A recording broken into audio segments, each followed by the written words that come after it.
Hi, my name is Michael. You may or may not know me, but after watching this video, I hope that you will remember my story. It might just save your life or that of someone that you care about. In 1984, I was an 18-year-old college student. I had a part-time job, a really nice Ford Bronco, plenty of friends and an active social life, a beautiful girlfriend, and I was in the best physical shape of my life. On May 19th of that year, I lost all of those things. After I got off work, I deviated from my normal routine because a friend of mine invited me to a car show in the nearby town of Madeira. I had to work the next day, so I decided to go Friday night after work. Once I got to the facility where the car show was, I got to talking with my friend, and we walked around and looked at all the cool vehicles that were on display. Before I knew it, it was already past midnight. I was supposed to be at work at 8 in the morning on the next day, and I needed my uniform, so I attempted to drive the 35 miles to get home. But with only 5 miles to go, I fell asleep at the wheel. Immediately, my vehicle drifted onto the shoulder of the road. The rough gravel shook my vehicle, which woke me up.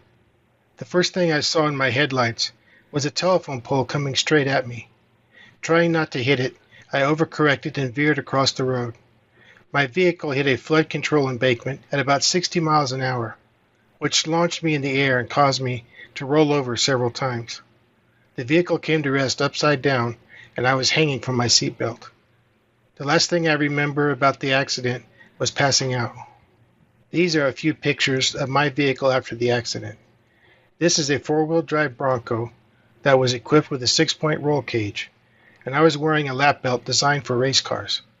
But all that still wasn't enough to keep me from being permanently injured. I was fortunate that someone happened to be driving by, and they stopped to help me. He found me hanging upside down and unconscious. He immediately drove back to town to call 911. Eventually, the EMTs arrived and removed me from the vehicle. I was taken to the emergency room where they assessed and treated my injuries.